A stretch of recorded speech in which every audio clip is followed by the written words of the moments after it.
Shalom, meus amados, graça e paz. Estamos aqui para a nossa segunda aula aí.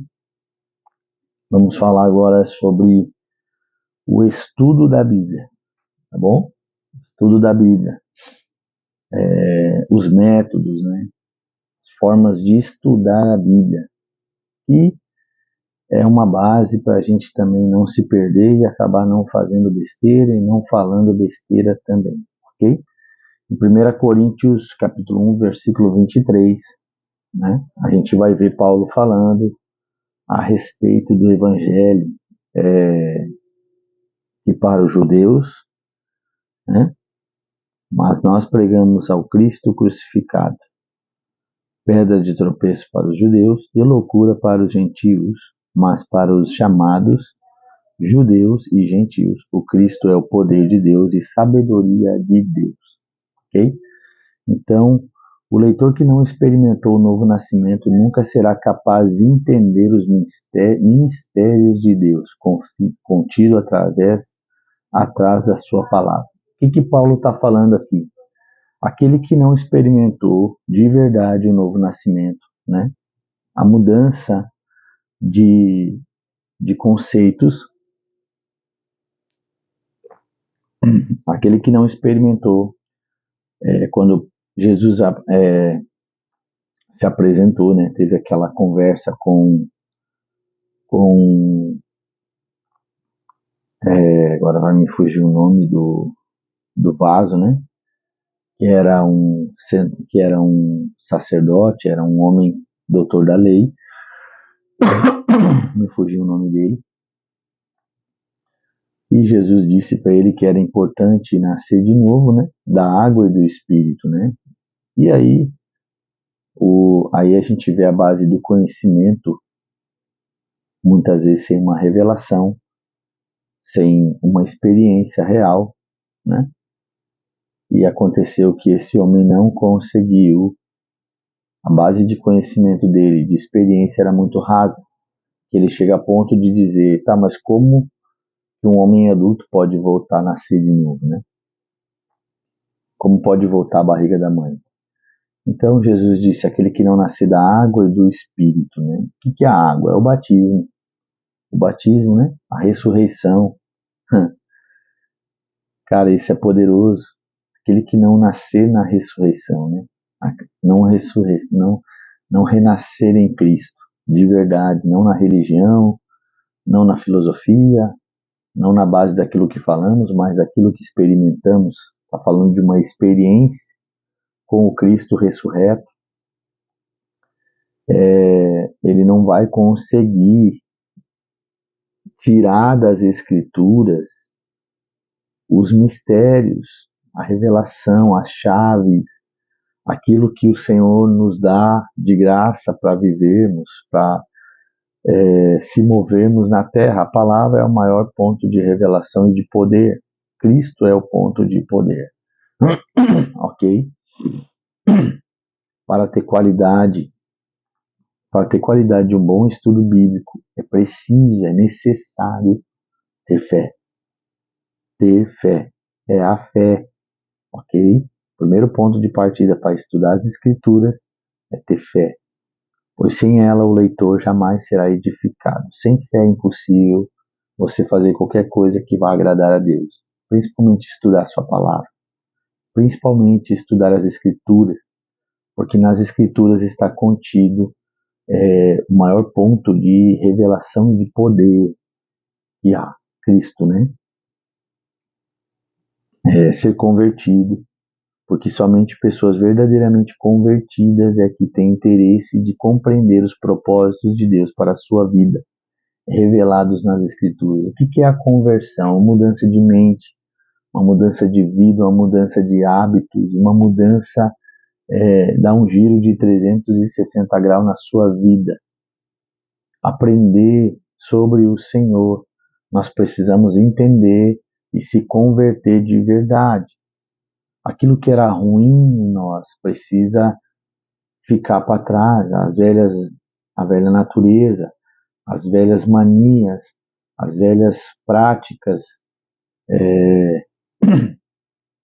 os velhos costumes, certo? Então, somente uma pessoa que abre mão de tudo isso, do velho, né? Abre mão da natureza velha, pecaminosa, débil, ela é capaz de buscar, de ter desejo de buscar no Senhor e na sua palavra a revelação para os propósitos, para a vontade de Deus em nós, ok? Os propósitos de Deus para a sua vida, querido, está revelado nas Escrituras. Então, se você buscar as Escrituras, se você mergulhar nas Escrituras, se você colocar o seu coração em buscar o Senhor através das Escrituras, não como uma forma filosófica ou teocrática, não, né, perdão, não é teocrática, teocrática é o governo de Deus, mas uma forma teológica e buscar sim o governo teocrático de Deus através das Escrituras, que é o governo de Deus, né? Nós temos que estudar as Escrituras não de uma forma teológica. Nós devemos estudar as Escrituras como uma forma teocrática, que é o governo de Deus através das Escrituras. Ok? Estudar a Bíblia sem interferência alheia, pois não pode depender de interpretação alheia. A pessoa que estuda as Escrituras precisa fazer os seus próprios estudos, sem influência, para depois comparar com outras obras, comentários, Bíblia de estudo. O que aqui a gente precisa entender? Que é muito bom, sim, estudar as Escrituras e buscar comentários, buscar cursos, buscar um monte de coisa, mas isso não é eficaz a ponto se a gente não levar o nosso coração e a nossa mente a fazer os nossos próprios estudos. O que eu faço? Eu estudo as Escrituras e aquilo que eu estudo, a revelação que o Senhor me gera, o entendimento que o Senhor gera em mim, eu comparo com os comentários bíblicos, com uns cursos, com pessoas, com teólogos, com enfim. Porque aí eu tenho uma base do que o Senhor está falando comigo. Quando eu busco ter uma base de conhecimento em cima do que outras pessoas estão falando ou dizendo, eu sou fácil de ser manipulado. Eu posso acabar vivendo uma mentira ou falar coisas que não são verdade, ok? Então precisa ter esse cuidado. Todo estudioso da Bíblia, toda pessoa que quer caminhar com Jesus, quer caminhar no Senhor, quer viver seu propósito, precisa estudar a Bíblia e ser influenciado por ela e pelo Espírito Santo. Depois, sim, é ótimo você ter um comentário bíblico, e aqui posso te dar nomes, um comentário bíblico Bacon, Hernandes Dias Lopes, muitos outros, posso te dar nomes e exemplos, que são ótimos comparar. Mas, enfim, você precisa ter uma base onde o Senhor quer falar com você, ok? E não pode ter influência dessas coisas para que isso aconteça, ok? Uma coisa que o Senhor falou com você e foi influenciado por outras coisas, primeiro, não gera uma revelação, não gera uma base, não gera experiência, nada disso, ok? Não confiar cegamente na exegese alheia para não correr risco de ensinar mentira. O que é isso, queridos? Exegese alheia. A gente precisa ter um cuidado das fontes que nós tiramos a nossos conhecimentos, as fontes que nós estudamos, se de fato é uma fonte confiável, se é uma fonte que realmente o cara tem um coração alinhado ao Senhor, ou se de fato o cara não tem um coração alinhado ao Senhor. Tem muita gente hoje falando um monte de coisa que não é verdade. São equivocados nos seus ensinos, equivocados no conhecimento, ok? Então a gente precisa ter cuidado com isso, não confiar cegamente. Não digo que você não deva avaliar. Eu mesmo faço muitos estudos, eu estudo muitas escrituras, eu ouço pessoas que estão alinhadas, eu procuro sempre ouvir o Senhor antes de procurar qualquer coisa, orar antes, para não acabar sendo infectado com coisas ruins, e principalmente não posso ensinar aquilo que é ruim, ok? Evitar o ecletismo, várias interpretações diferentes de um único ato ou fato. Exemplo, João 10:10, o ladrão não vem somente para roubar, matar e destruir, que o ladrão não vem senão para roubar, matar e destruir. Tomar cuidado com o ecletismo, tomar cuidado com várias interpretações, ou mudar o ato, né, cara? Uma coisa que é o fato dela, o fato das escrituras é um só, é falar de Cristo, o fundamento perfeito, né? A fé que nos leva a viver em Cristo. Esse é o fato de todas as coisas. Então tem que tomar cuidado um pouco, essa mania que a gente tem de pegar, vamos pegar uma interpretação diferente, vamos pegar outra coisa diferente para mudar o fato.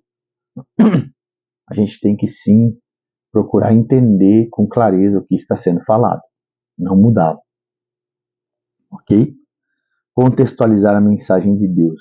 Foi escrita num idioma completamente diferente, época em que os costumes do autor e do povo daquele tempo era muito diferente do nosso. Então a gente precisa ter cuidado que a Bíblia foi escrita em outro contexto, foi escrito em outro lugar, outras histórias, outro povo. Então assim, existia uma história diferente, existiam momentos diferentes. A gente tem que procurar trazer isso para os dias que a gente está vivendo e agregar, não destruir e não colocar peso, não colocar fardo, porque senão a gente também não consegue fluir, certo? Então a gente precisa contextualizar a mensagem de Deus, trazer para os dias de hoje. E isso já é uma grande obra, tu conseguir tirar a mensagem e contextualizar para os dias de hoje. Conhecer a vontade e os propósitos de Deus, né? Isso é importante, conhecer os propósitos e os desejos de Deus, com o que Ele está falando através da palavra. O estudo da Bíblia ajuda para entender a Bíblia, nos ajuda a entender. A Bíblia interpreta a Bíblia, querido. Nenhum livro pode substituir a leitura da Bíblia. A Bíblia se explica por si só. 1 Coríntios 2, 9 e 13. A Bíblia por si só, ela se explica. Ela por si só, ela tem a sua revelação, ela é única. Ela vem de Deus, é o Espírito de Deus fluindo através da palavra. A iluminação do Espírito Santo sempre ser acompanhado com a oração, com a finalidade de um aproveitamento maior. Efésios 1, versículo 17 e 18. Bons livros e pessoas idôneas, pessoas sensatas, pessoas com uma mentalidade sadia, saudável, bom conhecimento, boa base de escritura, nada de fermento, nada de religião, de religiosidade, mas sim saudável. A própria palavra fala por si só. Então o estudo da Bíblia te ajuda muito quando você sabe aplicá-la da forma correta, ok? Deus abençoe você. Fique com Deus.